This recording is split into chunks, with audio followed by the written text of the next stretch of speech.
నమస్తే. నా పేరు డాక్టర్ సత్యప్రసాద్ బాల్కి.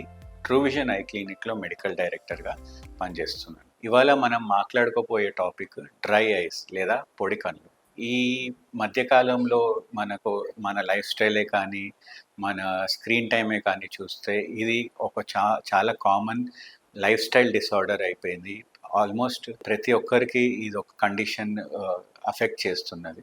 డ్రై ఐస్ అంటే మన కళ్ళలో నీళ్ళు లేదా నమ్ము తక్కువ ఉండడము. దీనిని మనం డ్రై ఐస్ లేదా పొడి కళ్ళు అంటాం. దీంతోని వచ్చే మనకి ఇబ్బంది లేదంటే బ్లరింగ్ ఆఫ్ విజన్, చూపు మబ్బుగా కనిపియడము, కళ్ళు రెడ్‌గా అయ్యి, కళ్ళు ఇరిటేషన్ కావడము, ఫ్రీక్వెంట్‌గా కళ్ళు రబ్ చేసుకోవాలనిపించడం. ఇవి మనము వేరియస్ సింప్టమ్స్ ఏదైతే డ్రై ఐస్ పొడి కళ్ళలో చూస్తున్నామో అవి కండిషన్స్ డ్రై ఐస్‌లో మనం చూస్తుంటాం. ఇదే కాకుండా లైఫ్ స్టైలే కాకుండా మనకి కొన్ని సిస్టమిక్ ఇల్నెసెస్ మనకి ఉన్న ప్రాబ్లమ్స్, హెల్త్ ప్రాబ్లమ్స్‌లో కూడా డ్రై ఐస్ చూస్తాం. దానిలో డయాబెటిక్ వాళ్ళు కూడా డ్రై ఐస్‌తోని సఫర్ కావడం, లేదా హైపోథైరాయిడ్ పేషెంట్స్‌లో కూడా డ్రై ఐస్ ఈ పొడి కళ్ళు చూడడం చాలా కామన్‌గా ఉంటుంది. ఆటో ఇమ్యూన్ డిసీజెస్ అంటే ఆర్థరైటిస్ లేదా వేరే ఏదైనా సిస్టమిక్ కండిషన్స్ ఈ కేసెస్‌లో కూడా పొడి కళ్ళు చాలా కామన్‌గా చూస్తుంటాం. స్కిన్ కండిషన్స్, ఎగ్జిమా లాంటి, సోరియాసిస్ లాంటి స్కిన్ కండిషన్స్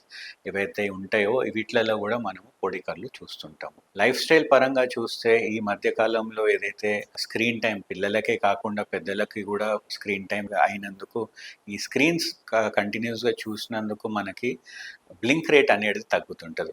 కంటి రెప్పలు బ్లింక్‌లు ఏదైతే ఉంటదో అది తగ్గి కళ్ళు డ్రై కావడం ఎక్కువైపోతది. ఇంకొకటి ఐటీ ప్రొఫెషనల్స్‌లో చూస్తే వాళ్ళు సిస్టమ్ యూజే కాకుండా వాళ్ళ ఆఫీస్‌లలో కూడా అంత ఏసీ ఎన్వైరన్మెంట్‌లో ఉంటారు. ఈ ఏసీ అనేది ఒక డ్రై ఎయిర్ వస్తుంటదనమాట. ఈ డ్రై ఎయిర్‌తోని కూడా మనము కళ్ళు పొడి పొడిగా కావడము, ఇరిటేట్ కావడము, వాటరింగ్ తగ్గిపోవడము ఇదంతా చూస్తుంటాము. ఇవన్నీ కాకుండా కూడా కొంతమంది బాగా డస్ట్‌లో వెళ్ళే వరకు కన్‌స్ట్రక్షన్ వర్క్స్ ఇవాళ రేపు ప్రతి ఒక్క చోట కన్‌స్ట్రక్షన్ అవుతుంది. ఈ డస్ట్ ఏదైతే వస్తుందో దీనితోని కూడా మనకి వాటరింగ్ అంటే కంట్లో నమ్ము తగ్గిపోవడం చూస్తున్నాము. దీంతోని అలర్జీస్ కానీ లేదా డ్రైనెస్, ఇరిటేషన్ తోని పేషెంట్స్ మా దగ్గరికి ప్రజెంట్ చేస్తున్నారు. డ్రై ఐస్ లేదా పొడి కళ్ళకి ట్రీట్మెంట్ ఫస్ట్ అండ్ ఫార్మోస్ట్ మీకు వేరే ఏదైనా సిస్టమిక్ కండిషన్స్ అంటే థైరాయిడ్ లేదా ఆర్థరైటిస్ కానీ, డయాబెటీస్ కానీ ఇవేవన్నా ఉన్నా దాన్ని ఫస్ట్ ట్రీట్ చేసుకోవడము.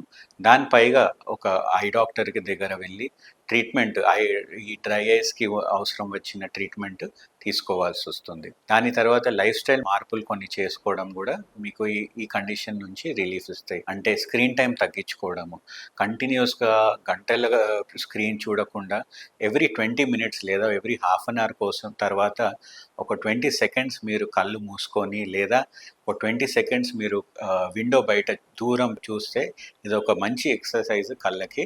మీ బ్లింక్ రేట్ కూడా బెటర్ అవుతుంది. ఇంకా మీ కళ్ళకి స్ట్రెయిన్ అనేది కూడా తగ్గిపోతుంది. ఇన్ కేస్ మీరు ఒక ఏసీ రూమ్‌లో కంటిన్యూస్‌గా కూర్చుంటున్నారంటే ఆ ఏసీ లేదన్నా విండో ఓపెన్ చేయడం, లేదంటే ఇంకా బెటర్ ఒక ఎయిర్ హ్యూమిడిఫైయర్ మీ రూమ్‌లో పెట్టుకోవడం అది కూడా మంచిగా మీకు హెల్ప్ చేస్తుంటది. డస్ట్ ఎన్వైర్న్మెంట్‌లో వెళ్ళే వాళ్ళకి సన్ గ్లాసెస్ లేదా ప్రొటెక్టివ్ గ్లాసెస్ వేసుకోవడము. దీనితోని డస్ట్ ప్రొటెక్షన్ అయ్యి అలెర్జీస్ లేదా ఈ డ్రై ఐస్ పొడి కళ్ళు కావడం కూడా తగ్గిపోతుంటది. దాని పైగా కంటి రెప్పలని హైజీనిక్‌గా క్లీన్‌గా పెట్టుకోవడం అది కూడా చాలా ఇంపార్టెంట్ డ్రై ఐస్ అవాయిడ్ చేయడానికి. దీని పైగా మీ ఐ డాక్టర్ రికమెండ్ చేసిన మందులు అవి ఏదైనా లూబ్రికెంట్సే కావచ్చు, లేదన్నా జెల్స్ కావచ్చు, లేదన్నా టాబ్లెట్స్ కూడా కావచ్చు. ఇవి కూడా టైమ్ టు టైమ్ కరెక్ట్‌గా వేసుకోవాలి.